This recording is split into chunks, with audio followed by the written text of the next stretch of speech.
చింటూకి accident జరిగిన విషయాన్ని రోహిణికి చెప్తుంది ఆమె తల్లి. ఆ వార్త వినగానే రోహిణి షాక్ అవుతుంది. చింటూ దగ్గరికి ఎలా వెళ్లాలో తెలియక ఫర్నిచర్ షాపుకి పబ్లిసిటీ కోసం హాస్పిటల్ కి వెళ్తానని చెప్తుంది రోహిణి. ఆసుపత్రిలో చింటూకి ఆపరేషన్ చేసిన డాక్టర్ బాబు బాగున్నాడని, ప్రమాదం తప్పిందని చెప్పడంతో బాలు, మీనా, రోహిణి తల్లి సంతోషిస్తారు. కొడుకు కోసం ఆసుపత్రికొచ్చిన రోహిణి ముందు మేనేజర్ ని కలిసి వాటర్ కెటిల్స్ పంచడానికి పర్మిషన్ తీసుకుంటుంది. రోహిణి తల్లికి ధైర్యం చెప్పి బాలు, మీనా వస్తూ ఉండగా వారికి రోహిణి ఎదురవుతుంది. నువ్విక్కడేం చేస్తున్నావు అని రోహిణిని అడగడంతో బిజినెస్ ప్రచారం చేయడానికి వచ్చానని తప్పించుకుంటుంది. బెడ్ పై కళ్లకు కట్టుతో పడుకోనున్న బిడ్డను చూసుకుని రోహిణి కంటతడి పెడుతుంది. నా ఆరోగ్యం బాగోవడం లేదని, తనకేమైనా అయితే వీడు అన్యాయం అయిపోతాడని రోహిణితో రోహిణి తల్లి చెప్తుంది. త్వరలోనే దీనికేదో ఒక పరిష్కారం ఆలోచిస్తాను అని చెప్పి ఇంటికి తిరిగి వెళుతూ ఉండగా రోహిణికి మళ్లీ బాలు, మీనా ఎదురవుతారు. ఇదంతా గత ఎపిసోడ్లో హైలైట్ గా జరిగింది. ఇక సెప్టెంబర్ 25వ తేదీ 518వ ఎపిసోడ్లో ఏం జరిగిందో చూద్దాం. ఆసుపత్రి నుంచి ఇంటికి వెళుతూ ఉండగా మీనా, బాలు మళ్లీ రోహిణికి కనిపిస్తారు. లోపల బాబుని చూశావా అని బాలు అడగ్గా, చూశాను, బాబుకి బాగా గాయమైందని ఆ పెద్దావిడికి ధైర్యం చెప్పి వచ్చాను అంటుంది రోహిణి. పాపం ఆ బాబుకి అమ్మా నాన్న లేరట. ఎవరూ లేరట. ఎవరో మేనత్త ఉందని, ఆ పెద్దావిడ్ని చిన్నబాబుని వదిలేసి దుబాయ్లో ఉందని. ఎవరైనా పెద్దవాళ్ళని పసివాళ్ళని వదిలేసి ఉండగలరా? ఆవిడేం మనిషో అని అంటాడు బాలు. ఆవిడ ఆ మనోజ్ గడ్లాగే తన స్వార్థం తను చూసుకునే రకం అనుకుంటా అని నానా మాటలు అంటాడు బాలు. మీరెందుకు ఇంకా వెళ్లలేదు అని అడుగుతుంది రోహిణి. ఇప్పుడే టాబ్లెట్స్ తీసుకున్నాం అని అంటుంది మీనా. మీనా జ్వరంతో ఉంది కదా, రెస్ట్ తీసుకోవాలి కదా అని అంటుంది రోహిణి. వాళ్ళకి ఏ దిక్కు లేదు కదా, వాళ్ళత్త నెంబర్ తీసుకుని కడిగి పారేస్తాను. అక్కడ బాగా సంపాదించి తన సుఖం తాను చూసుకుంటోంది, బాధ్యతే లేదు అని మండిపడతాడు బాలు. అసలు నీకెందుకు అని రోహిణి సీరియస్ అవడంతో బాలు, మీనా షాక్ అవుతారు. ఆవిడ ఏ పరిస్థితుల్లో ఉందో, అక్కడ సంపాదించి ఇక్కడికి పంపిస్తేనే కదా వీళ్లు బ్రతికేది అని అంటుంది రోహిణి.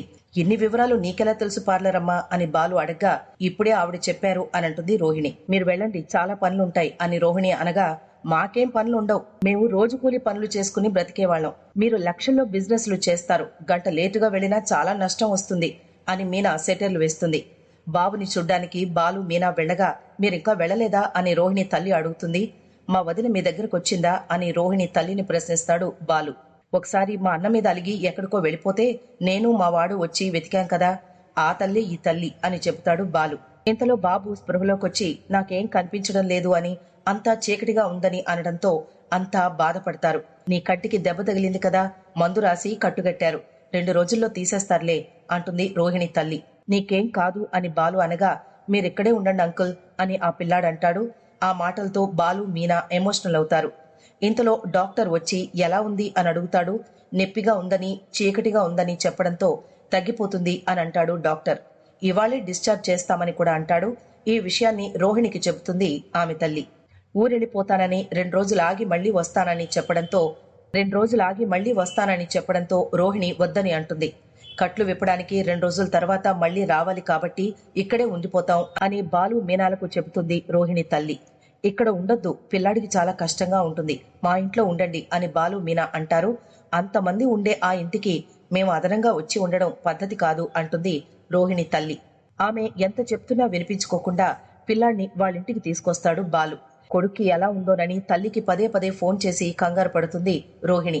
ఇంతలో మనోజ్ వచ్చి భోజనం చేద్దామా అని అడగ్గా, నాకు ఆకలిగా లేదు, నువ్వు తినేయ్ అని అంటుంది. మనోజ్ పై రోహిణి విసుక్కుంటుంది. ఆ మాటలతో మనోజ్ బాధపడతాడు. వంట చేసిన ప్రభావతి అందర్నీ భోజనానికి పిలుస్తుంది. దాంతో మా వల్ల కాదని అంతా భయపడతారు.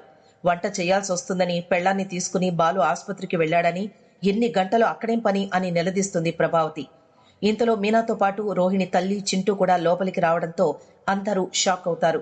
ఈవిడ మా చుట్టం కాదు, ఎవరో దారిని పోయేవాళ్లు అని ప్రభావతి అనడంతో రోహిణి తల్లి బాధపడుతుంది. ఇంతలో చింటూని తీసుకుని బాలు లోపలికొస్తాడు. బాబుని చూడగానే అందరూ బాధపడతారు. ఎల్లుండి వాడికి కట్లు విప్పుతారు, అప్పటి వరకు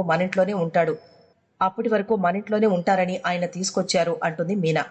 నీకు నీ మొగుడికే రూమ్ లేక కొట్టుకు చస్తున్నారు, మీకు తోడుగా ఇంకో 2 తీసుకొస్తావా అని మండిపడుతుంది ప్రభావతి. ఆ మాటలతో సత్యం కోపడతాడు. నేను ఆసుపత్రిలోనే ఉంటానని చెప్పాను, కాని బాలు, మీనా వినకుండా తీసుకొచ్చారు, మేం వెళ్ళిపోతాం అని అంటుంది రోహిణి తల్లి. వాళ్ళిక్కడే ఉంటారు అని బాలు తేల్చి చెప్తాడు. వాళ్ళకి ఊర్లో మనం తప్ప ఎవ్వరూ లేరు, అలా ఎలా వదిలేస్తాం అని అంటుంది.